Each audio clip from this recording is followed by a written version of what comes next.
Hello and welcome students, আশা করি তোমরা সকলেই খুব ভালো আছো। জ্ঞানজ্যোতি কোচিং সেন্টারের পক্ষ থেকে তোমাদের সবাইকে আরেকবার স্বাগত। তো আমি মীরা ম্যাম, আমি আজ তোমাদের ইউনিভার্সিটি থেকে যে টপিকটা নিয়ে আলোচনা করব সেটা হচ্ছে শাক্ত পদাবলীর একটি পদ, গিরি প্রাণগৌরী আনো আমার। দেখবে তোমাদের সিলেবাসের থেকে এই টপিকটা নিয়ে কিন্তু আজকে ক্লাসে আমি তোমাদের সঙ্গে আলোচনা করব এবং বুঝছি, ঠিক আছে? দেখো, ক্লাসের আলোচনার বিষয় শুরু করার আগে খুবই একটা গুরুত্বপূর্ণ ইনফরমেশন তোমাদেরকে জানিয়ে দিয়েছে। তোমরা যারা ভাবছো এই সেমিস্টারে আমাদের সঙ্গে অনলাইন ক্লাস বা নোটসের জন্য যোগাযোগ করবে তাদেরকে বলে দিই, দেখো বোর্ডের কর্নারে দুটো নাম্বার দেওয়া আছে। এই নাম্বার দুটি হচ্ছে আমাদের Gyanjyoti coaching centre official helpline number. যে কোনো একটি নাম্বারের মধ্যে কল করে নিয়ে কিন্তু আমাদের সঙ্গে যোগাযোগ করে নিতে পারবে। তার সঙ্গে তোমাদের বিভিন্ন সেমিস্টারের কোর্স ফি কী আছে দেখো এখানে ইনফরমেশন কিন্তু দেওয়া আছে, সেখানে আমি বলে দিচ্ছি। দেখো তোমাদের যে কোর্স ফি আছে, মেজরের কোর্স ফি আছে, সেটার রাখা হয়েছে 1199, কিন্তু এখন কিন্তু তোমাদের এটা পে করতে হচ্ছে না, শুধুমাত্র তোমাদের রেজিস্ট্রেশন 99 পে করে কিন্তু তোমরা পুরো যে কোর্সটা রয়েছে সেটা কিন্তু পেয়ে যাচ্ছ। আর এই অফারটা থাকছে second semester, fourth semester, six সেমিস্টারে প্রথম 100 স্টুডেন্ট যে আছে তাদের জন্য কিন্তু এই অফারটা থাকছে। তো তোমরা ঝটপট আমাদের সঙ্গে কিন্তু যোগাযোগ করে নাও, ঠিক আছে?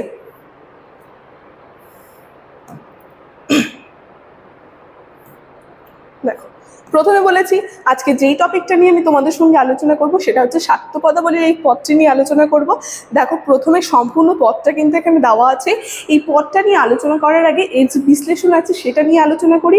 আর তোমাদেরকে বলে রাখি, তোমাদের এক্সামে যেভাবে কোশ্চেনটা এসে থাকে যখনই আমি এই টপিকটা দিয়ে ক্লাস করাই তখনই বলে দিই যে শাক্ত পদাবলীর যে পদটা আছে সেটা তুলে ধরে দেবে, বলবে এই পদটি কোন কবি রচিত, কোন পর্যায়ের পদ এবং পদটির ভাব সংক্ষেপ আলোচনা করো।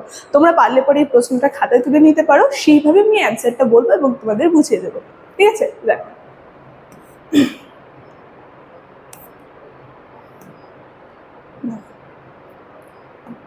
তো এই যে শাক্ত পদাবলীর যে পদটা আছে এই পদটা হচ্ছে কমলাকান্ত ভট্টাচার্যের লিখিত আগমনী পর্যায়ের পদের অন্তর্গত। তো প্রথম অ্যান্সারটি কিন্তু আমি বলে দিলাম, এই পদটি কোন কবি রচিত, কোন পর্যায়ের পদ।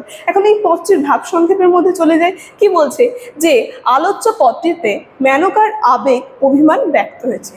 তো শাক্ত পদাবলী যে রয়েছে, শাক্ত পদাবলীর মধ্যে আমরা যেখানে দেখবো উমা যে আছে দেবী দুর্গার আরেক রূপ, সেই উমা হচ্ছে তার মার যে সন্তানের প্রতি প্রেম, উমার মাতা যে মেনকা রয়েছে তার যে সন্তানের প্রতি যে প্রেম, সেই বাৎসল্য প্রেম কিন্তু শাক্ত পদাবলীর মধ্যে ধরা পড়েছে।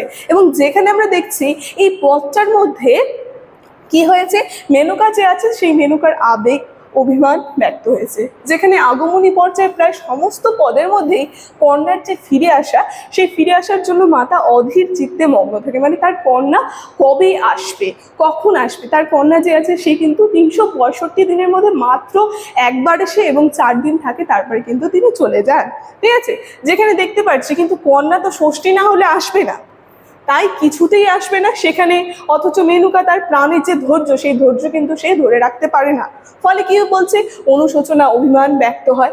যেখানে মাতা মেনকা নিজের প্রাণের থেকে কন্যার উমাকে বেশি ভালোবাসেন এবং মাতা মেনকা যে রয়েছে সে যে তার কন্যা উমা, সে কন্যা উমাকে তার নিজের প্রাণের থেকেও বেশি ভালোবাসেন। সে কন্যার অনুপস্থিতি গিরিপু যে অন্ধকার হয়ে আছে, আসলে কন্যা ছাড়া মেনকা নিজের অস্তিত্ব কোনোভাবেই জানান দিতে পারে না। তাই তনু মন চিত্তে সবই কন্যার নির্ভর, মানে সব কিছু দিয়ে সে শুধুমাত্র কন্যার উপরে কিন্তু নির্ভরশীল। এবং কি বলছে যে তেমনই স্বামীর কাছে কেবল আক্ষেপ প্রকাশ করে, যেখানে বলছে গিরিরাজ জানে নির্দিষ্ট দিন ছাড়া কন্যাকে গৃহে আনা সম্ভব নয়। মানে কি, যে তার যে স্বামী রয়েছে তার স্বামীর কাছেও কিন্তু সে বাড়ি বাড়ি গিয়ে আক্ষেপ করে যে আমার কন্যা কবে আসবে, আমার কন্যা কবে আসবে, কিন্তু স্বামী তো জানে সেই নির্দিষ্ট দিন ছাড়া কিন্তু সে আসতে পারবে না। এবং কি বলছে, অথচ মাতার প্রাণ তো সয় না, তাই সে জিজ্ঞাসা করে যে কন্যাকে আনবে কবে। এবং আজকাল করতে করতে দিনের পর দিন যায়, তবুও কন্যা আসে না। মাতার সেই আক্ষেপ অনুযোগ বৃদ্ধি পেতে থাকে, যেখানে গিরিরাজ যেন প্রতিদিন ভুলিয়ে রাখতে চায়। এটি মেনকার কাছে অবিচার বলে মনে হয়েছে। মানে কি, প্রত্যেকটা দিন সে গিরিরাজের কাছে গিয়ে বলে এবং গিরিরাজ কিন্তু তাকে এই বিষয়টা কিন্তু ভুলিয়ে রাখতে চায়। যেখানে বলছে এটা মেনকার কাছে একটা অবিচার বলে মনে হয়, যেখানে সোনার বরণ কন্যার শোকে সে দগ্ধ হচ্ছে, অথচ মাতা হিসেবে তার কিচ্ছু করার নেই। সে প্রায় অক্ষম, সে অক্ষম জীবনকে সে শত ধিক্কার জানিয়েছে এবং বলছে কি, কিন্তু কবি মেনকা যে রয়েছে এই মেনকার শান্ত হতে বলেছে।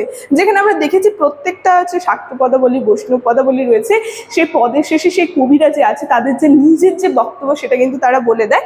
এখানেও কিন্তু ঠিক তাই করেছে কবি কমলাকান্ত যে আছে, তিনি বলেছে মেনকাকে শান্ত হতে। কারণ কেননা উমা তোমারই, তুমি ভাবে আসক্ত হয়েও না, ঠিক আছে? তো কি বলছে, উমা কিন্তু আজন্ম তোমারই থাকবে। তো তাই বলছে এইভাবে কিন্তু তুমি আসক্ত হয়েও না, যেখানে কবি কিন্তু শেষে মহাত্মা মেনকা যে রয়েছে মেনকাকে কিন্তু বোঝাচ্ছে, ঠিক আছে? তো এই যে পদটা যে আছে, দেখো এই পদটা এখন যদি সম্পূর্ণ তোমরা দেখো, প্রথমে তোমাদেরকে বলেছিলাম, তাহলে কিন্তু তোমরা বুঝতে পারবে, ঠিক আছে? দেখো, আজকে আলোচনা আমি এখানেই শেষ করছি। ভিডিওটি শুরু থেকে শেষ অবধি দেখার জন্য থ্যাংক ইউ।